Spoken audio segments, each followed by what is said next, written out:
Hey everyone, Ron Giesek here from box number 7. I know it's been a while, and it has. It's probably been about a month since I put anything up here, but it is not without a legitimate excuse. But we're headed into 2025. As a matter of fact, it's already begun, and I figure I would kick that thing off by covering a little bit of introspection and then some events that have helped magnify that as well. And let's go.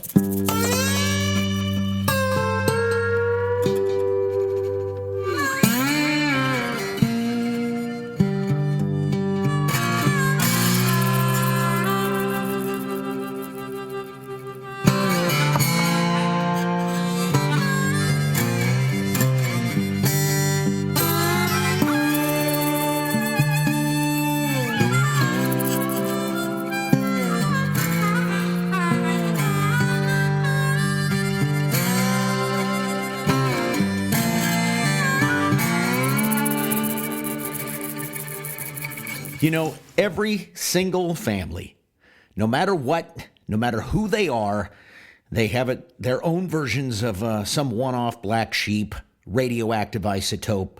They have their own schisms and divisions. It doesn't matter where you come from. It doesn't matter where you think you came from, and it certainly doesn't matter your socioeconomic status. Every single attempt at familial cohesion has its share of problems. Now, I've been operating on a theory that media-centric and high-visibility families like the Kardashians and so forth, and those type of relationships are what have been referred to in the political world as stray voltage. You know, those words, things that get in the way of us being able to take the lightning rods of life and ultimately discharge our attention between our own relationships that don't have any public visibility and waste our time, venting our spleens about people that don't care about us at all. Now, since I'm the musical sort, I will cite as a prime example one of the more ultimate amalgamations of stoicism, stubbornness, and ultimate regret. Maybe this is a bit obscure. Maybe I'm reaching way outside the box here, but I'd like to use as a primary example the Fab Four from Liverpool, otherwise known as the Beatles. Now, despite their impact on the music scene and their cultural impact of the entire world, the Beatles were only together for 9 years before the air in the room became too thick and they were unable to stand each other and ultimately decided to split the sheets. Now, this podcast isn't a commentary on whether or not you listen to the Beatles or like the Beatles or in any way would have ever held out for a reunion for a group that you may not even care about. Many people do. They are a deep source of fascination in my own life.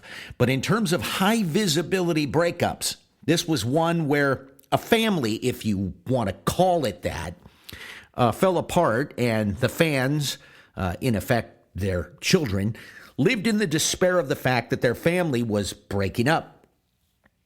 Now, all kinds of slander and derision, malevolencies and innuendos went back and forth between them over the years, and quite frankly, you can blame Yoko Ono, but we'll just leave that for another day.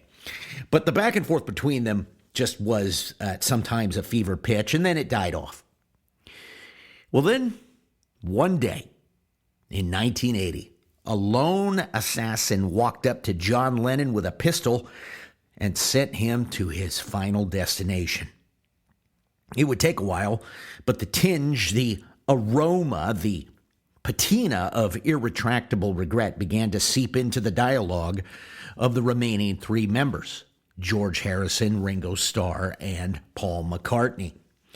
Now, attempts were made to put lightning back in the bottle in various incarnations, combinations, and collaborations, but they, for some reason, never able to call themselves the Beatles one more time because one of the most mercurial and bright-burning members of the group was no longer available. And might I add, forever. Come forward a few years to my own era, Generation X. In 1978, the world of guitar was set on its ear by a young Danish kid named Edward Van Halen, who picked up an electric guitar and did things that scared the living daylights out of anyone who called themselves a well-rounded blues guitarist. Say what you will about their party life, their general musical worldview, and the occasional chaos they brought to hotel rooms in small towns all throughout America, a birth of a fan base was irrepressible. Then, 6 years later, this band of super achieving, at the height of their absolute zenith of success, literally creating their own niche in rock and roll history, broke up with their lead singer. They carried on with another prodigious vocalist, Sammy Hagar, and while the music they made was equally remarkable, I guess, technical and memorable, it was like a bitter remarriage after a divorce in the eyes of their original fan base. These guys had many, many years, actual decades, to attempt to reconcile. And for a couple of one-off shows aside, here and there, they managed to pull it off. But then bitterness set in with more innuendo, slander, backbiting, and just general contempt and conflicting recollections over disputes. It would ultimately keep them apart. Ultimately, the same thing would happen with Michael Anthony, the bass player, who would be ejected from the band, leaving Edward Van Halen and his brother as founding members and having to backfill the membership from there and carry on under the band's name. But it would never be the same. And while there was talk of reunions, restorations, and possible forgiveness between parties, it never happened. Then the biggest news in rock and roll decades hit a couple of years ago. Eddie Van Halen died of cancer and instantly silenced the warhorse groanings of a guitar that will never be replicated as long as the world stands. Suddenly, the desire for reconciliation began to creep into the dialogue of the remaining living members. I wish I would have. I should have. I wish we could. You get it. So the reason why I talk about any of this is because as this is being recorded, it will have been just a couple of weeks since I lost my aunt, my mother, and now a week and a half since I lost one of my best friends, musical compadres, and musical soul brothers of over 35 years. And I can tell you that in this context, there are people that wish they had talked to my mother. There are people that wish they had spoken with my aunt. And I'm sure that my friend, who had an amazingly giant influence on everyone around him, probably his death has invoked maybe, possibly retroactive regret in those that maybe never ultimately buried a hatchet over some issue, stupid or otherwise.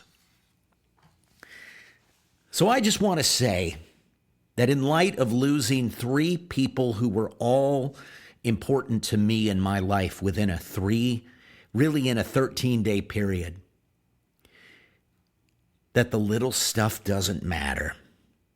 That as we head into 2025, and you have some bitter, petty dispute with someone who was at one time important to you, someone you possibly would have lived for, died for, cared for, possibly grew up with in your life, there's no excuse. Really, at the end of the day, if they were to step off this mortal coil tomorrow, for you not to step into the fray and do something about it now. All we have right now is now. We weren't guaranteed yesterday. We're definitely not guaranteed tomorrow. And we're not even guaranteed the very next breath that we're going to take, but we are existing in the now. And now is all we have.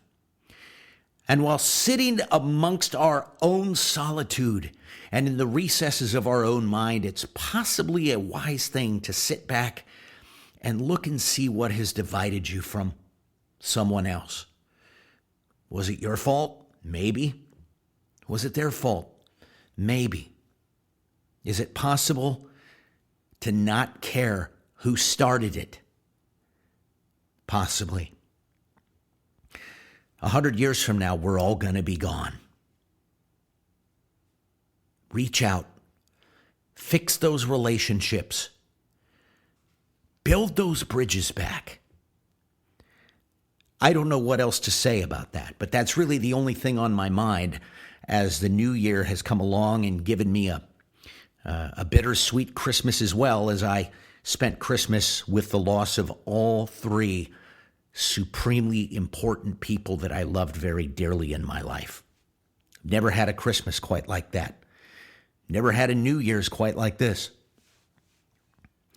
But I am looking forward to getting back on track here with the podcast and starting to talk about things. Some of them theological, somewhat socioeconomic, and also literary.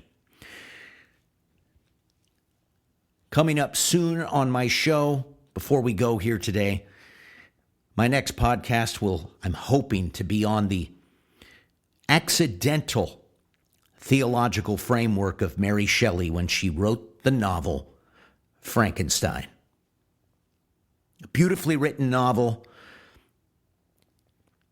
but also, in my opinion, a novel which accidentally smacks in to the same